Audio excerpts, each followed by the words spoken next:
Bem, boa noite, meus irmãos. Boa noite, minhas irmãs. Nós estamos aqui na Sociedade de Estudos Espíritas Francisco de Assis. Hoje, dia 21 de abril de 2025. E nesse horário, das 18h30 às segundas-feiras, no mês de abril, nós estamos realizando o nosso painel espírita Joana de Ângeles. E hoje, né, nós estamos recebendo o nosso querido irmão Sérgio Breves, trabalhador do Centro Espírita Leão Denis Bento Ribeiro, que vai fazer para nós um estudo. E o tema é consciência e alienações mentais.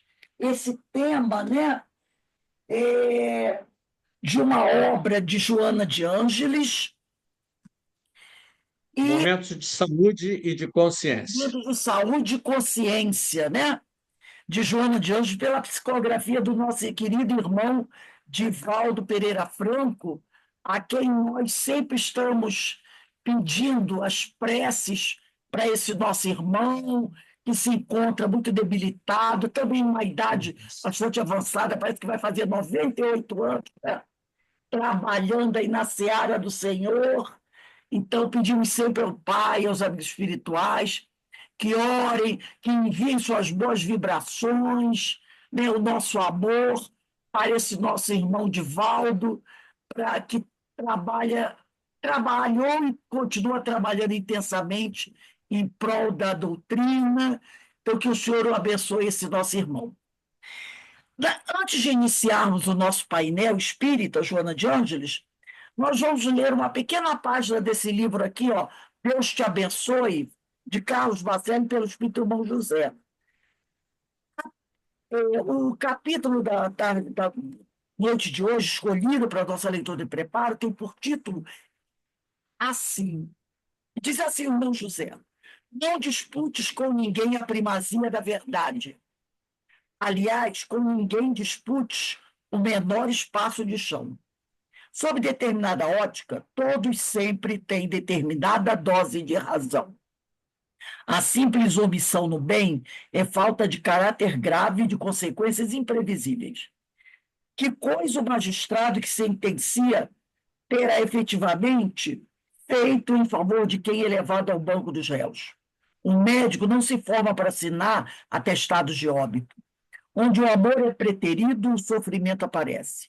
Aprende a respeitar e amar os teus semelhantes que vivenciam experiências diferentes das tuas. Muitos percorrem caminhos equivocados para que saibas evitá-los. Faze calar em teus lábios a palavra contundente.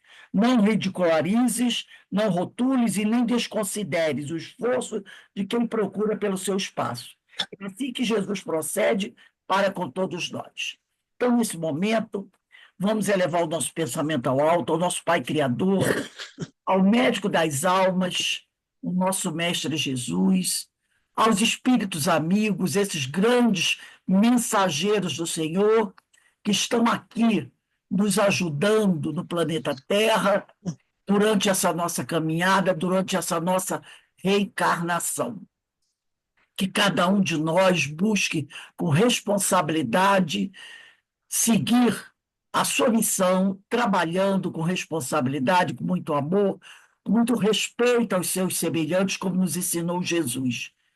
E assim podermos um dia, né, terminar nossa jornada aqui na Terra e poder ter a tranquilidade que fizemos tudo o que estava ao nosso alcance.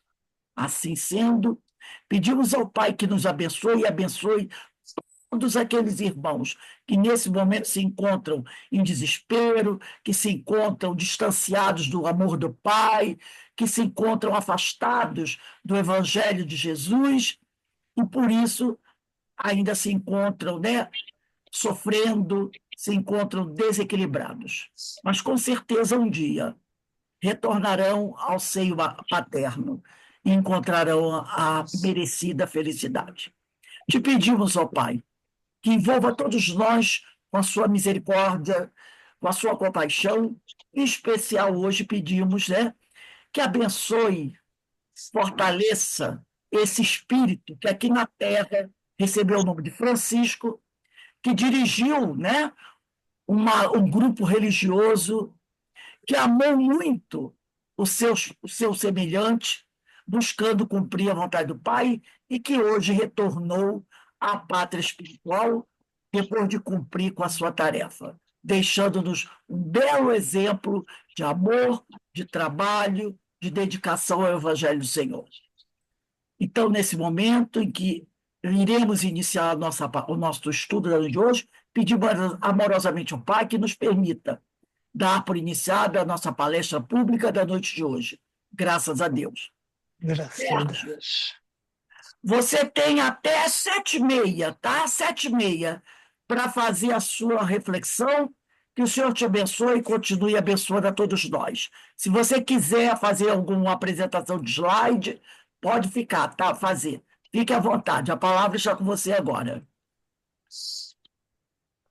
Muito obrigado, gente. Uma noite de muita paz para todos nós. Nós possamos trocar ideias aqui. Por favor, se houver qualquer dúvida com relação ao que nós vamos estudar, coloquem isso, né? Vamos compartilhar. A gente não sabe tudo, logicamente, né? Estamos longe disso, mas pelo menos a gente pensa junto, raciocina junto, tá? Não, Rose, não vamos passar nenhum slide, não, tá? Vai ser só.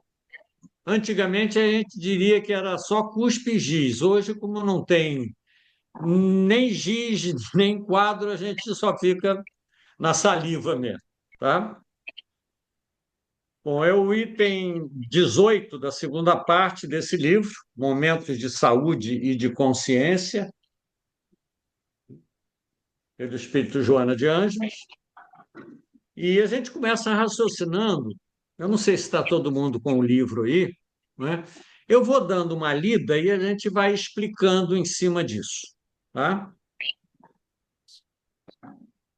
A gente vai começar falando de consciência. O que é consciência, não é? Consciência não é saber.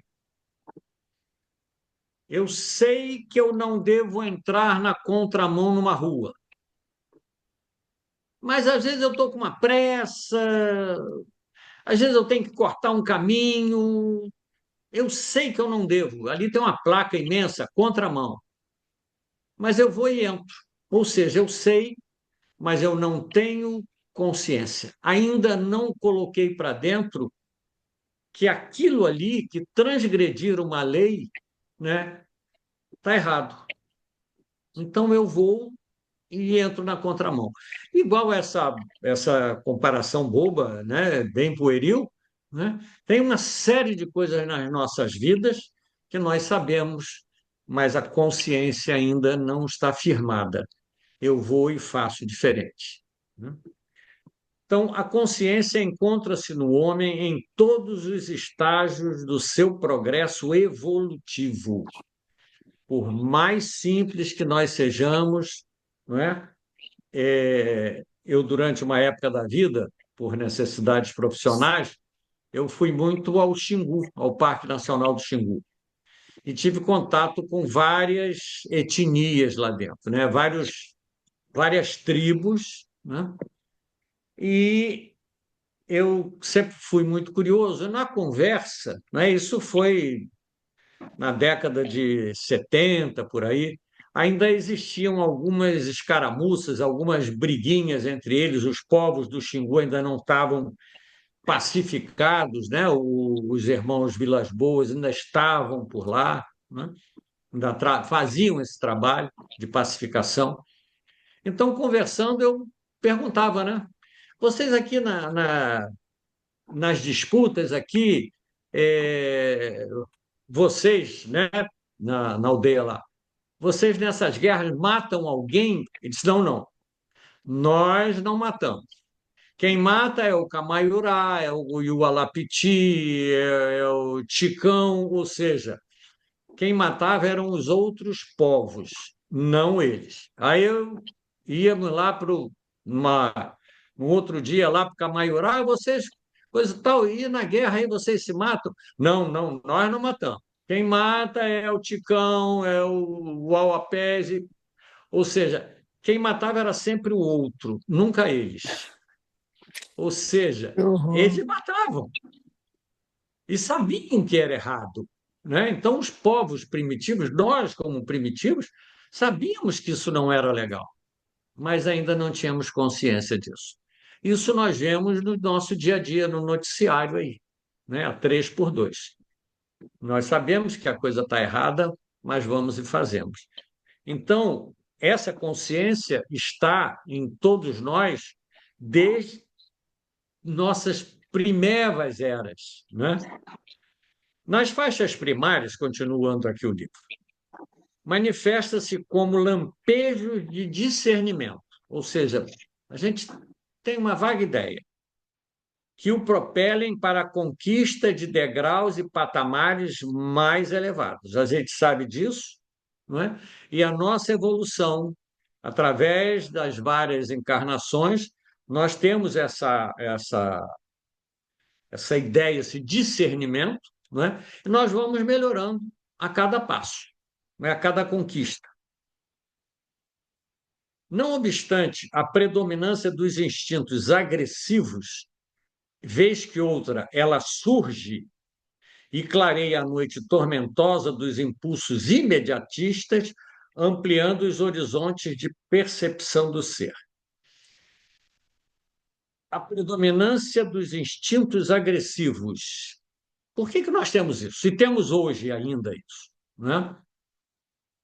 Aí a gente tem que ir lá atrás, muito lá atrás, e entendermos que nossa experiência, não é isso a gente estuda num livro que é apaixonante entender por esse lado, que é o Evolução em Dois Mundos de André Luiz. Quem puder, né, estudar, porque não dá para o livro Evolução em Dois Mundos não dá para a gente pegar assim e sair lendo. É para estudar. Nós vamos ver que nós estamos nessa situação lá como bactérias, né? Depois nós começamos a raciocinar, né? Como ameba, os protozoários, né? Os primeiros elementos. Nós passamos por todas essas situações. Depois viramos animais marinhos, depois saímos da água, viramos répteis e por aí vai. E em toda essa cadeia, não é? Até nos tornarmos humanos civilizados, nós precisávamos devorar uns aos outros e sermos devorados. E em várias e várias milhares de encarnações, passando por essa situação, nós desenvolvemos primeiro o instinto mais básico que nós temos, todos nós, que é o medo. E do medo a gente desenvolve, quando nós temos um determinado progresso, né, nós desenvolvemos a raiva, que é o instinto de sobrevivência quando nós devoramos. O medo é quando nós somos devorados, e o medo de morrermos por não nos alimentarmos nos leva, isso é um instinto, né? O animal não raciocina com isso. Ele não raciocina que se ele não caçar agora, amanhã pode ser que ele não casse, não encontre ninguém, não é? Ele não, o animal não raciocina assim, ele vive, é o instinto dele. Então, tanto eu sendo devorado como devorando, não é?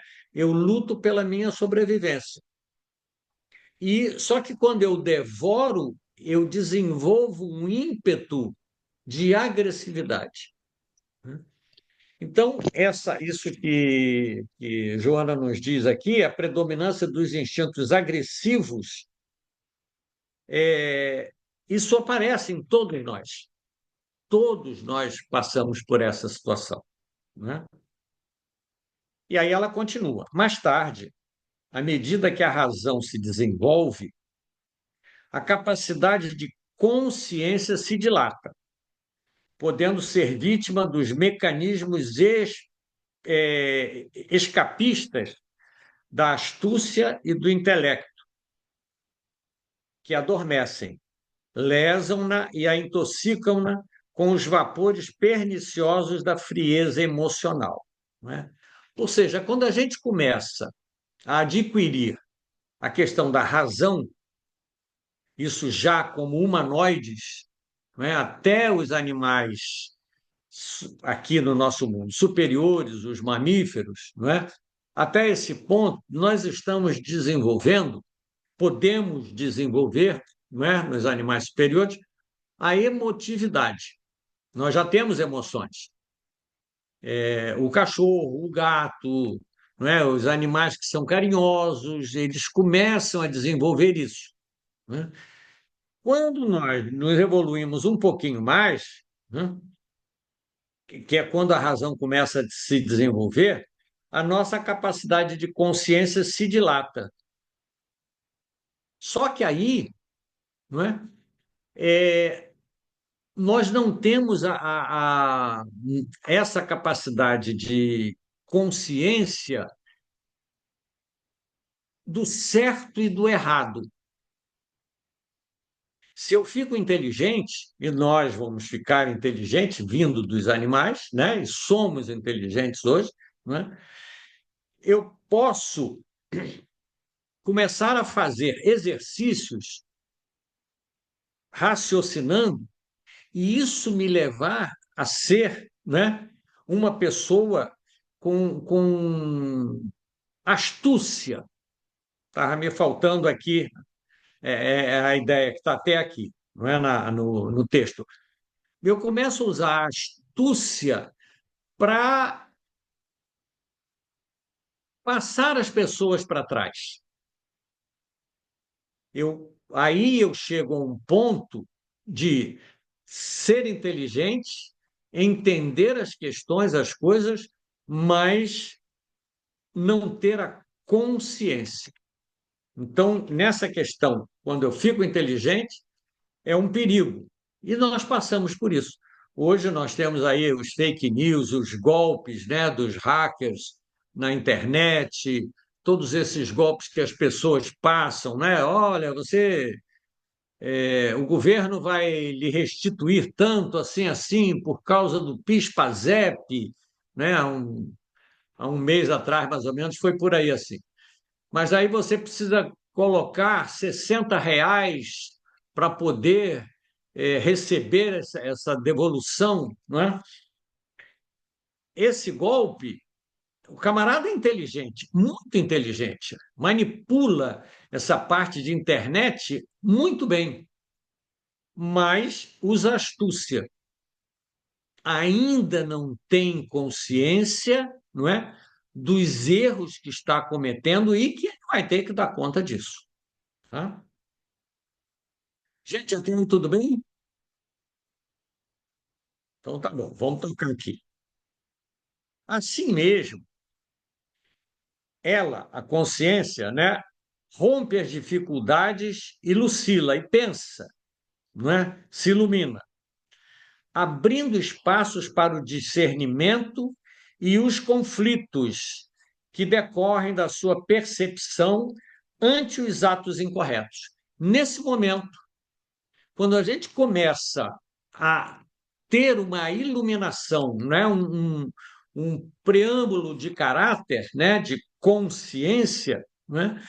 Eu começo a perceber o que eu cometi de erro. E aí, quando a gente estuda o Espiritismo, a coisa piora, né? Porque a gente começa a ter consciência de um monte de bobagens que nós fizemos. Isso consciência. Fora o que está no inconsciente, que daqui a pouco a gente vai ver também aqui, né, o quanto é complicado isso tudo aí.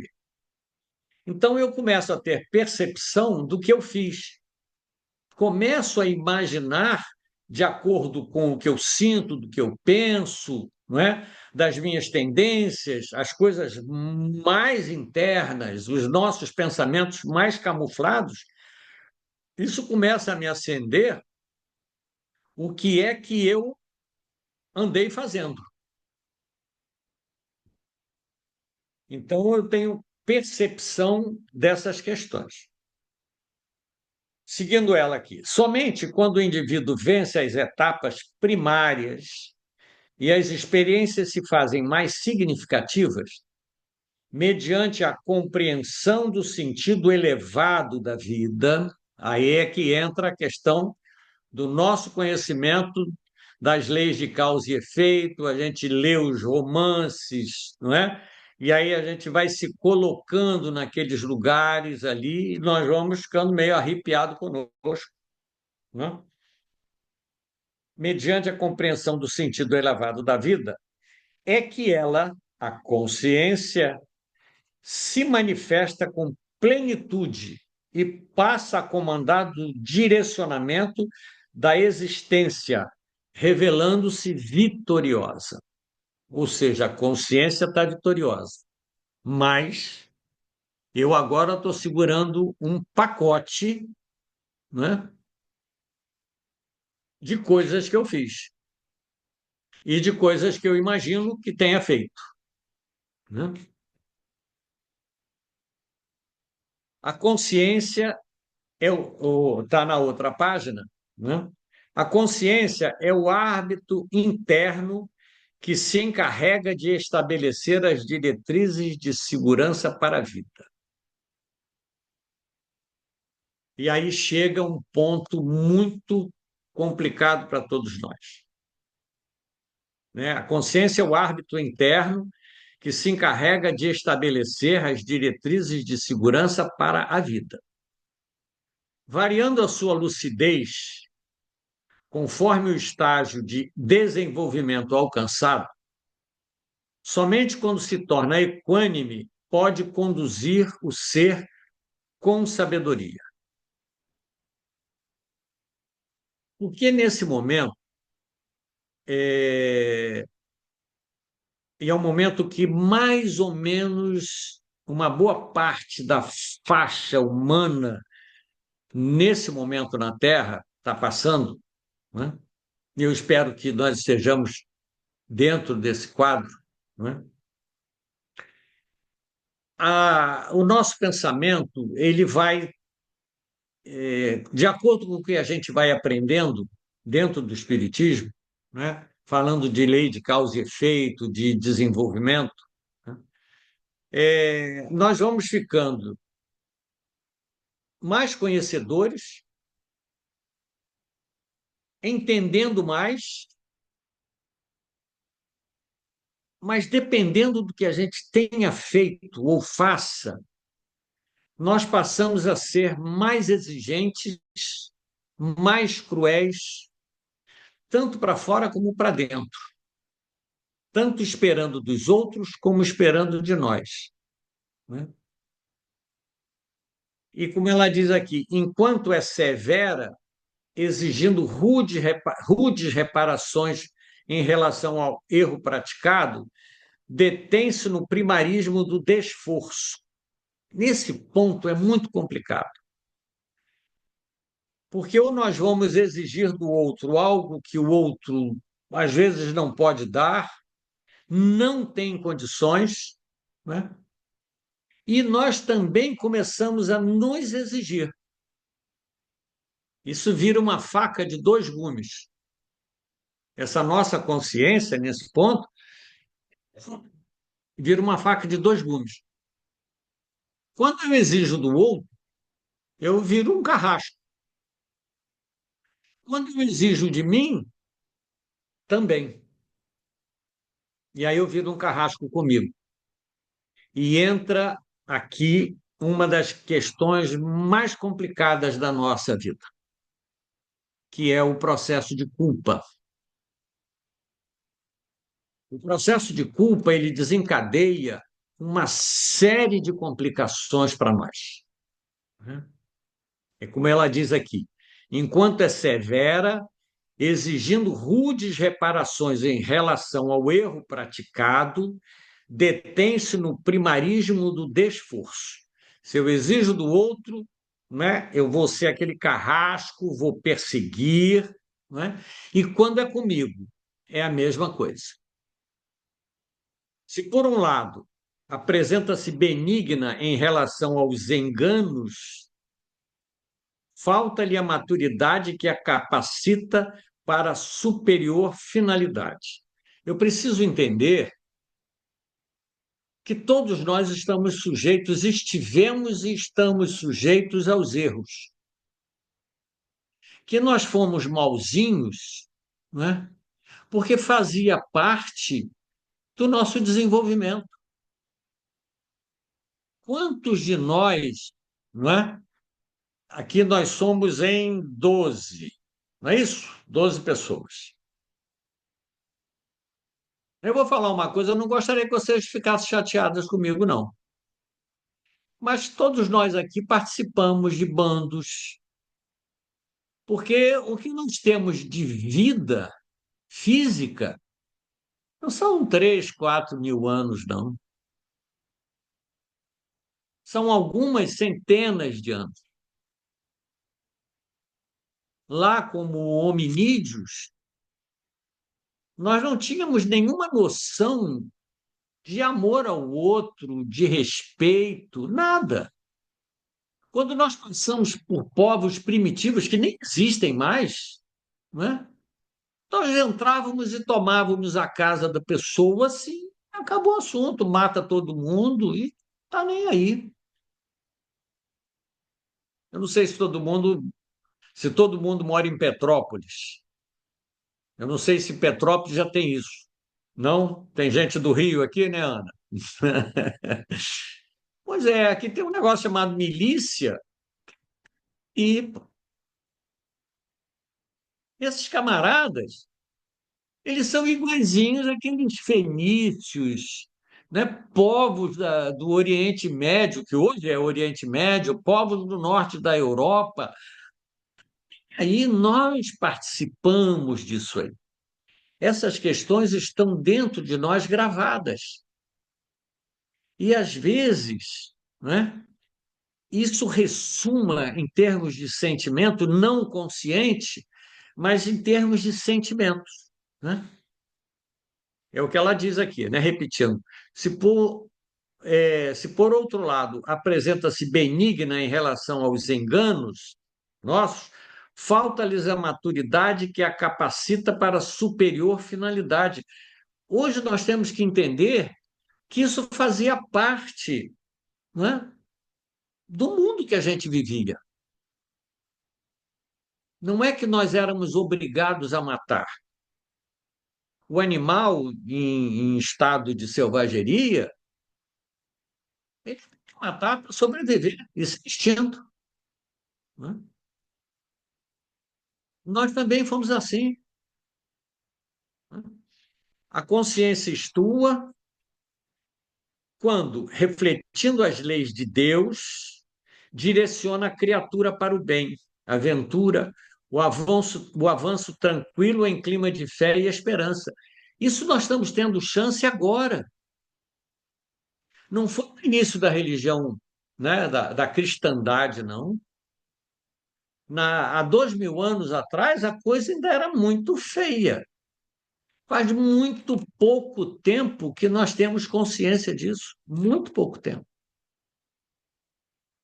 A consciência enobrecida estabelece o programa de reparação com fundamento nas leis do amor e o de evolução nos mesmos códigos, sempre apoiada à justiça e à verdade. Isso é hoje.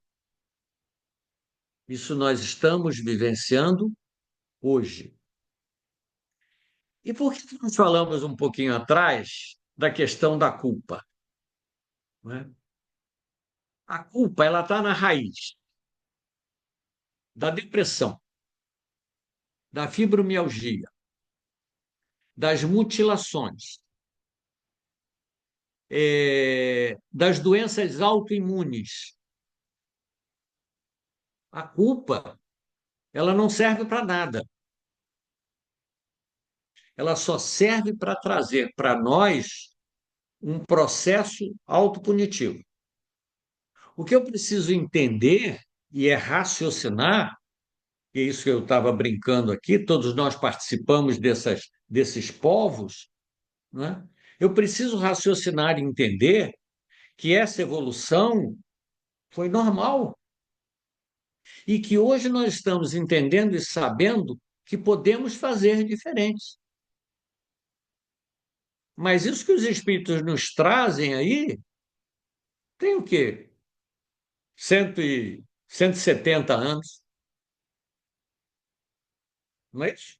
É. Os espíritos nos dizem isso há 170 anos. Não é nada. Muitos de nós estamos sendo espíritas pela primeira vez. Uma boa parte de nós sendo espíritas pela primeira vez. Então, nós temos que entender que precisamos nos colocar no colo, não é como ela nos diz aqui, né, da astúcia, não é? Mecanismos escapistas de astúcia e do intelecto. Não é isso. Eu tenho que ter consciência, não é? Não, mas eu vou me melhorar, não é? Na próxima encarnação eu faço melhor. Não, eu preciso, se eu tenho consciência disso, eu preciso fazer melhor nessa agora. Mas precisamos entender que se nós nos culparmos, eu tento ser espírita, mas é muito difícil, né? Pode ser que na próxima eu venha espírita, agora é muito complicado. Não, gente, é agora. A chance que nós estamos tendo é agora. Mesmo que nessa existência eu tenha errado bastante, se hoje, né, tinha uma senhora que já falecida há muito tempo aqui do Leon Denis, né, a tia Lourdes, a gente chamava ela de tia Lourdes, muito parecida com a Denise, que eu estou vendo aqui, né? Bem parecida assim com a Denise. É, a tia Lourdes, ela sempre falava, quando ela dirigia a reunião, ela falava assim: quem vem hoje pela primeira vez não pode dizer que sai daqui sem saber coisa alguma, né? Então já tem responsabilidade em lutar pelo seu aperfeiçoamento. Ela sempre falava isso. Grande realidade. Se um dia eu escuto falar e entendo o processo da reencarnação e da lei de causa e efeito, né? Eu posso não saber tudo sobre isso, mas se alguém falou e explicou, aquilo fez nexo para mim, eu já sei alguma coisa sobre isso. E nesse momento, né, eu preciso ter consciência, né, de que eu sou um espírito em evolução e que fiz muita bobagem. Então, por favor, quem tem dicionário em casa, pega uma caneta pilô, alguma coisa assim, preta, vai lá no verbete culpa e apaga ela do dicionário, né? Se dê uma chance de fazer, a partir de agora, o certo, dentro da questão da consciência. E ter noção de que errou, né? De que erra, de que é difícil, ter consciência disso, né? É um grande passo que nós estamos dando, né? Pela nossa evolução. Então, essa questão da culpa, não é? Ela precisa ser entendida como um processo autopunitivo que não leva a nada. Isso é muito comum em jovens, né? É muito comum em jovens, isso está muito em voga, a mutilação, né? A pessoa vai e se corta. E não é tentativa de suicídio. É uma forma de liberar. Quem faz isso, os jovens que fazem isso, já tive alguns próximos a mim, né? É uma forma de desafogar. Eles mesmos dizem, é uma pressão vai dando um negócio, uma angústia, que aí é depressão, é tudo junto. E quando eles se cortam e que sangra, tinha uma jovenzinha que fazia isso com aquela laminazinha do apontador de lápis na escola. Ela conseguia desmontar com um estilete, não sei de quê, ela tirava aquele parafusinho desse tamaninho, tirava aquela lâmina desse tamaninho, ia para dentro do banheiro da escola, se cortava superficialmente, é para sair só sangue. Quando aquilo sai, alivia. Isso é um processo muito forte de culpa, onde ela precisa se punir e o sangramento é uma válvula de escape. Não está certo, não está certo, mas é um processo onde, se nós conhecemos filhos, amigos, não é, que fazem isso, não é, essa pessoa está precisando trabalhar a culpa, que não serve para nada, só para nos indicar que nós estamos precisando nos corrigir e nos perdoar. A gente precisa entender que esse processo punitivo, a fibromialgia, não é? Tenho amigos que têm fibromialgia, né? Pessoas conhecidas têm fibromialgia, é uma dor alucinada no corpo todo. Enquanto essa pessoa não trabalha o auto-perdão, não adianta remédio, terapias físicas, não é? Porque não vai resolver. Enquanto não se trabalhar aqui dentro e o emocional, não é? Se auto-perdoando. A Joana aqui passa para a questão das doenças, não é? Ligadas a isso. Não é? Rose, nós temos até que horas que você falou? Até 9h30?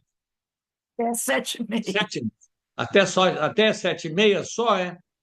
Pensei que fosse 9h30, mas tá bom, então a gente vai até 7h30.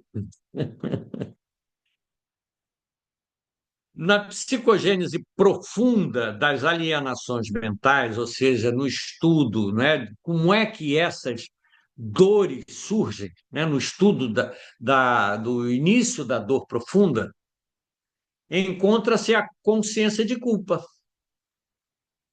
geradora dos tormentos que se apresentam como processos de reedificação. Reedificação. Nós já somos seres desenvolvidos, né? E esses processos de dores, né? As doenças mentais, se a gente pode dizer assim, né? São processos reparadores, de reedificação, recompondo os painéis do dever mediante os dolorosos mecanismos da desordem mental. Ou seja, isso que a gente passa, ele é um processo educativo, de reeducação, de reedificação. É como se nós tivéssemos uma casa que tivesse sofrido um abalo, não é? Caiu uma árvore em cima do pedaço da nossa casa, cortamos a árvore, mas a casa ficou danificada. E a gente vai reparar. Então, o simbolismo que ela dá é exatamente isso. Esses processos são processos de reedificação. A gente sofre, entra nisso, mas é necessário que todo mundo passe por isso? Não, não é necessário que a gente passe por isso. Seria um determinismo sofrer. Todo mundo um dia na vida vai ficar depressivo. Todo mundo na vida um dia vai se cortar. Não é isso. Né? Mas as nossas tristezas, e existem muitas dores que a gente chama de dores da alma, né? Que a gente não sabe explicar. Tem dia que a gente acorda meio de bode, não é isso? Tem gente que não, Às vezes tem pessoas que dizem, eu estou bem, estou meio de bode, né? Não, eu uso uma palavra que a esposa não quer dizer nada. Eu nunca li esse negócio. Uma vez veio na minha cabeça, eu estou meio churepinha, né? Sabe quando é churepinha? Então, tem dia que todos nós estamos assim, meio churepinha. Não está não tá uma coisa brilhante, não é? São, porque nós não podemos esquecer uma coisa: somos espíritos que, quando o nosso corpo adormece, nós nos emancipamos. Nessa emancipação, nós podemos nos encontrar frente aos nossos desafetos, frente aos nossos grandes amores, frente a situações que nós tenhamos fugido dela e acordarmos sem nos lembrar, mas abalados emocionalmente. Isso pode acontecer. Eu tenho um amigo que trabalhamos juntos. Eu, quando nós nos aposentamos, eu passei uns bons anos sem encontrá-lo. Uma vez eu encontrei, levei um choque. Ele estava envelhecido, e nós tínhamos o quê? Uns 50 anos, mais ou menos, nessa época. Ele estava envelhecido, acabado. Eu falei, ô, camarada, quanto tempo, não sei o que. Ele, ô, Sérgio, tudo bem, mas assim, né? Falei, o que que está vendo, rapaz? Ele disse, eu não sei, eu entrei, eu dormi bem, acordei em depressão tem uns 10 anos e nunca mais saí disso. Eu falei, você está se tratando, está com apoio psiquiátrico, não é? Ele disse, não adianta, Sérgio, eu tomo remédio até então, faço todo o trabalho psiquiátrico, mas nunca mais saí. É uma tristeza monstruosa aqui por dentro. Ou seja, ele dormiu normal, provavelmente tem entrado em contato, não é, com algumas verdades, e aquilo ali fez com que ele entrasse nesse clima e não saísse há mais de 10 anos. Não é? E tem uma outra, e aí nós vamos ver já já, né? Tem uma outra questão tão grave quanto a essa depressão, não é? Que a culpa me leva a ter. Né? Mas vamos dar uma olhadinha antes aqui. Né? Então, quando principalmente a questão da culpa, né, ela nos leva a essa desestruturação.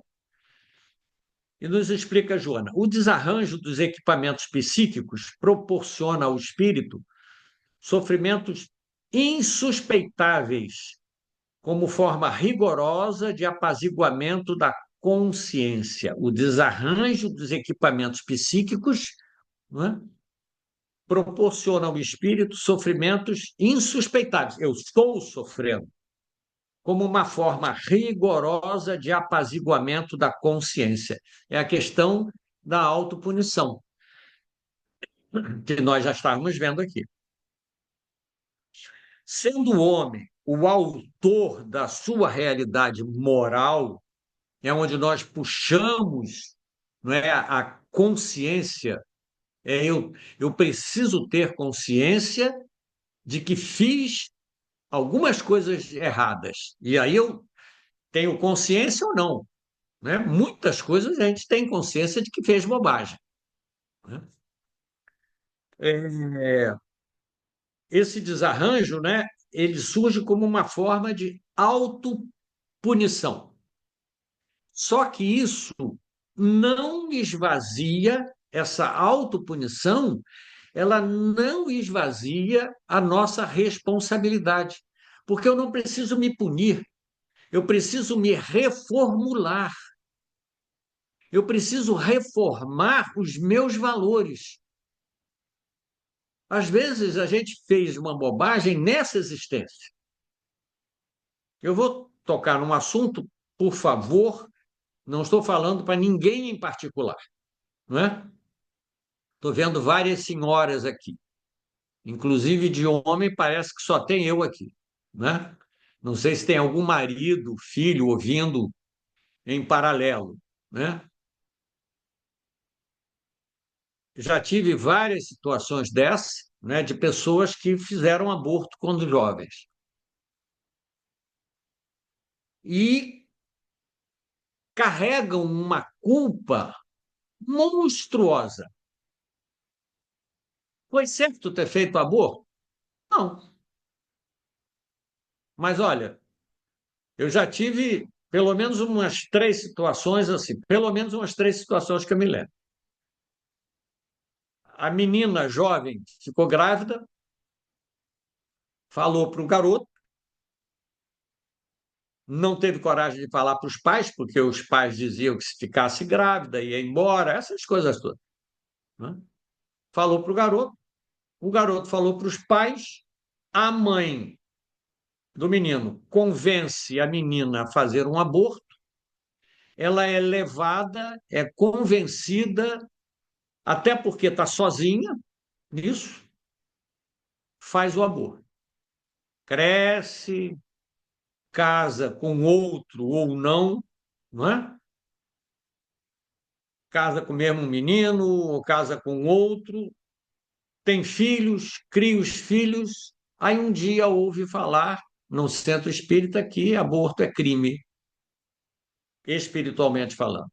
E aí ela entra num buraco, num processo autopunitivo. Vai levar a quê? A nada. Só a se punir.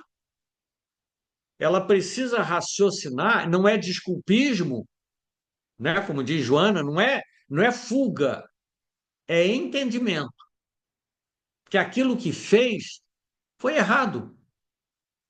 Mas ela já teve outros filhos, já reparou.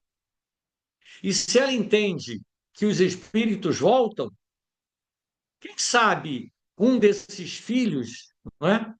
Não foi aquele filho lá da adolescência que foi abortado. Ou seja, eu preciso entender que quando eu cometi alguma bobagem, eu tinha razão para aquilo ali. Mesmo que eu soubesse que estava errado. Hoje eu tenho consciência, aí eu vou usar um exemplo bem pueril, que foi o que eu usei no início da nossa conversa. Hoje eu tenho consciência de que eu não devo e não posso entrar numa rua com a placa de contramão. Mesmo que eu saiba que não tem nenhum carro da Polícia Militar do outro lado, mesmo que eu saiba que ali o trânsito é muito pequeno, mesmo que eu saiba que para eu chegar na casa do meu sogro, de onde eu estou, eu vou ter que dar uma volta danada, o dobro disso que eu vou andar se eu entrar nessa rua. Se eu tenho consciência, eu não faço mais. Ah, já entrei muito na contramão, mas hoje eu não faço mais. Isso é o que nós precisamos entender, né?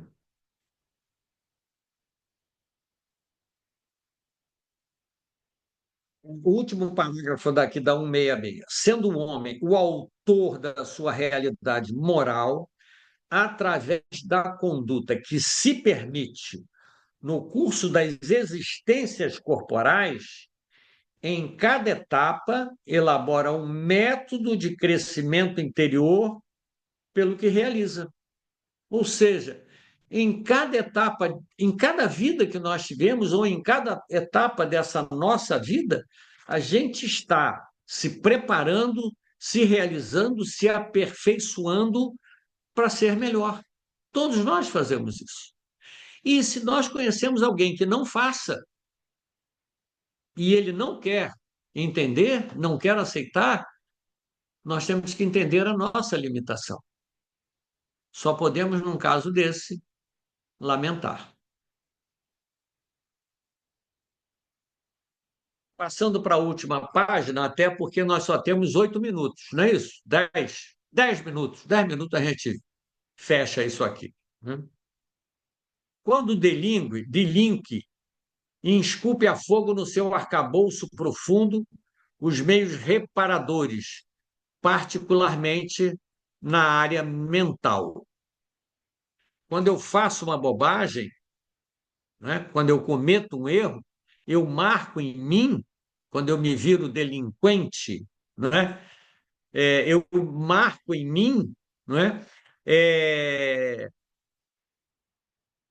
eu marco também em mim a nossa capacidade de reparação. Eu processo, né, eu tô marcando uma coisa que eu vou precisar consertar. E esse, né, fica, pode ficar no perispírito se o meu erro for muito grande? Pode. Posso ter que reparar esses erros mais tarde em outra existência para poder limpar o perispírito? Posso. Mas, inegavelmente, mesmo que isso não ocorra, eu, na área mental, eu marco isso. Quando eu cometo um erro, não é, grave, eu estou marcando a minha área mental. Marcando ou não a parte perispiritual, né? Vamos dizer que eu errasse muito bebendo. Bebi, marquei aí minha área perispiritual no fígado, eu vou ter que limpar de alguma forma isso. Mas não, eu tenho uma vida correta, não é? Não cometo nenhuma exorbitância, não cometo nenhum erro, mas se eu faço uma coisinha errada, não é? Se eu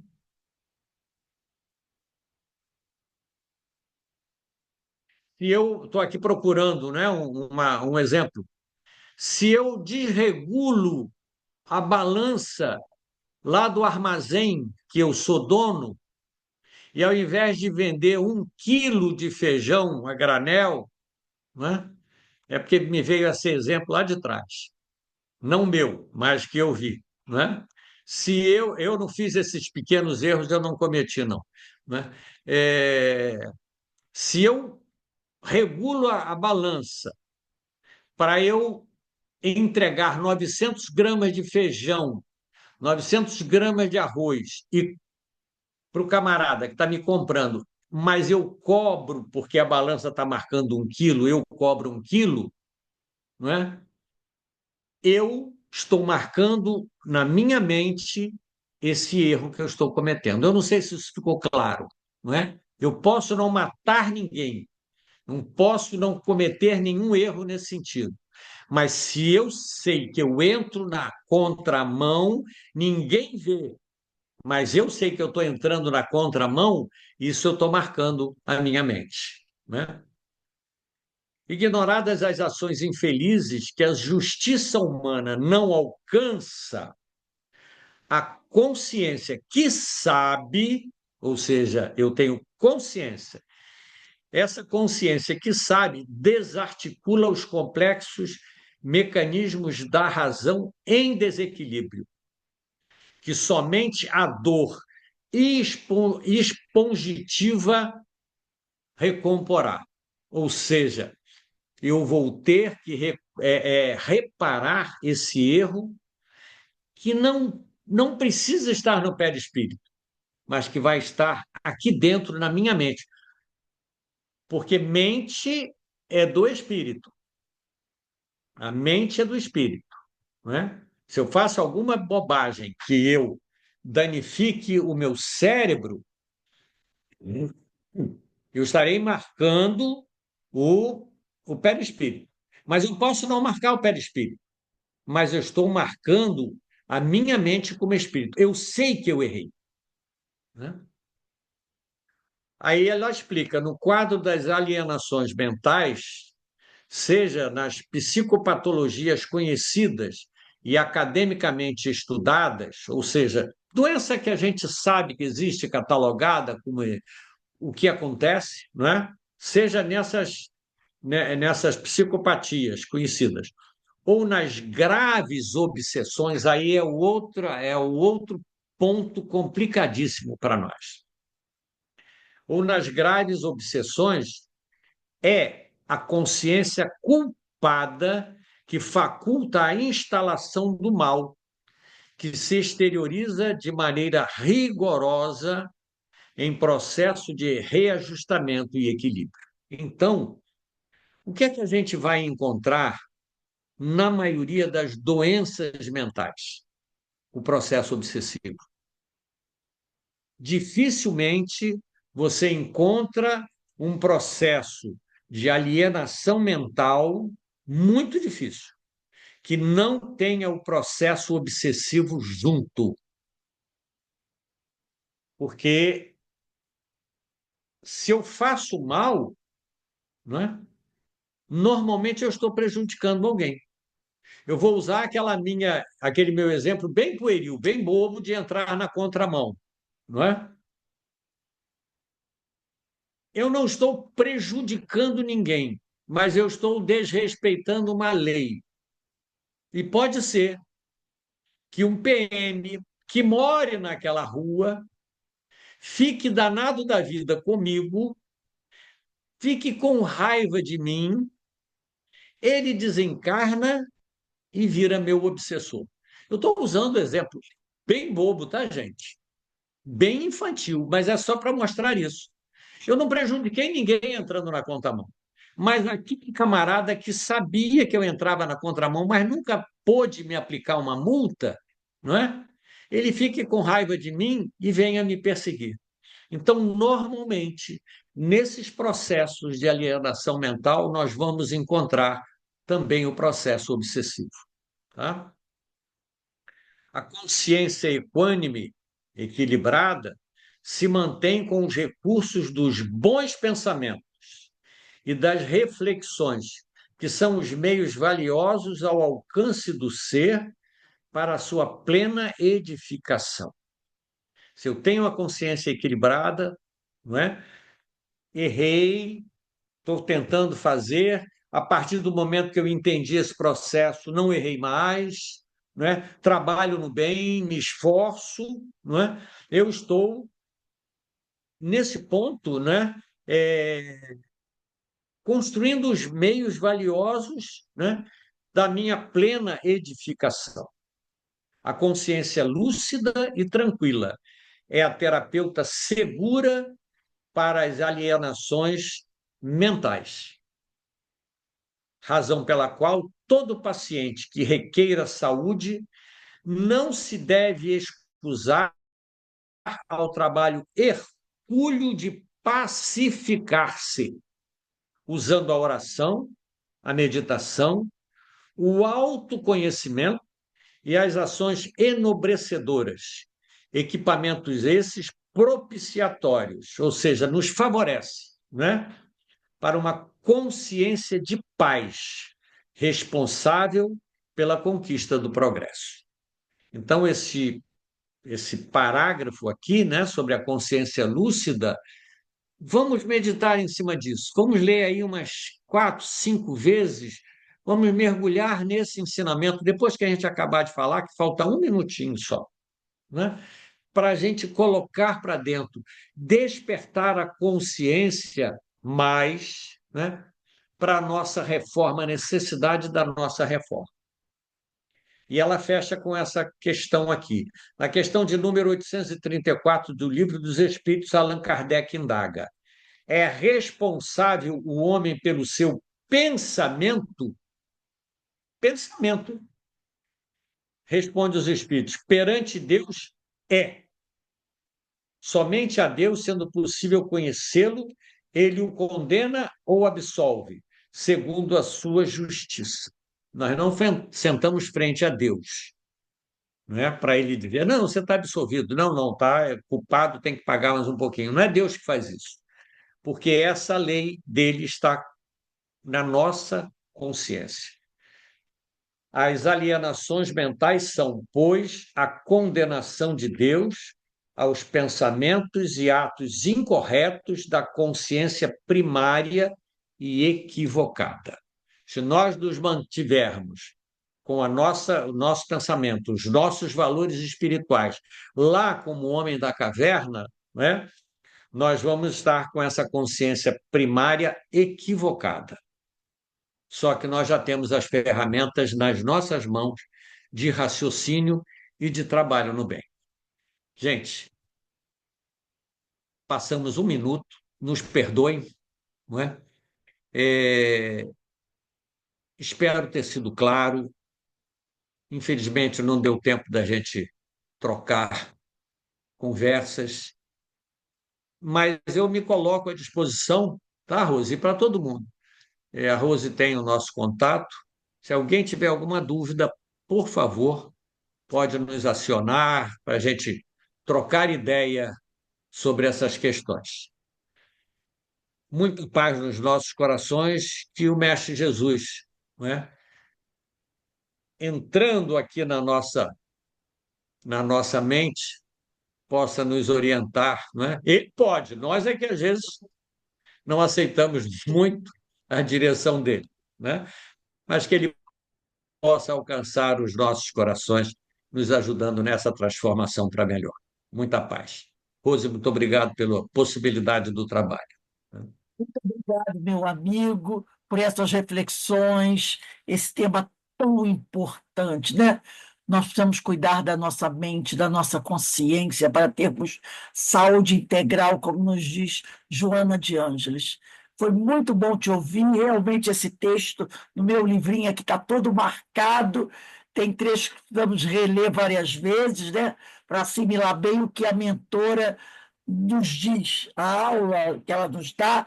Então, muito obrigado. Você ajudou muito a compreendermos melhor esse tema. Que o Senhor abençoe você, a sua família, os seus bons propósitos. E uma feliz Páscoa para você, porque ainda estamos no período da Páscoa, né? Agradecemos sempre, sempre, sempre. E que possamos sempre contar com a sua participação aqui na nossa casa, tá bom? Leve o nosso abraço fraterno aos companheiros do Leon Denis. Bem, meus irmãos, nós vamos encerrando aqui o nosso estudo da noite de hoje. Como eu falei a vocês, muito felizes pela presença de todos vocês. E eu vou pedir aqui a nossa querida companheira Cris, você pode ligar seu microfone para fazer a nossa prece de agradecimento, minha amiga? Posso estar me ouvindo? Estou ouvindo, sim, pode falar. Obrigada pela oportunidade. Agradecemos a espiritualidade por trazer tema tão pertinente, pois a planeta Terra, assim como o mundo, está necessitando de esclarecimento, principalmente do Evangelho, que a nossa querida Joana de Ângeles, que traz conhecimentos maravilhosos, possam continuar nos imbuindo a sermos cada vez melhores. Agradecemos ao mentor da casa, das casas, né, que estão aqui, e aos nossos mentores também. Que assim seja, graças a Deus. Muito graças a Deus. Bem, meus amigos, Sérgio, mais uma vez, muito obrigado. Vamos aqui nos despedir de todos, desejando a todos uma boa semana de muita paz e muita luz. Tchau, gente. Tchau, Para todo mundo. Sérgio. Beijão. Obrigada. Tchauzão. Gratidão, Tchau. Sérgio. Foi maravilhoso. Obrigada. Estaremos de volta Já para. te conheço lá do Rio, gosto muito, já fiz curso com Tchau. você. Excelente. Obrigado. Coração. Tchau, gente.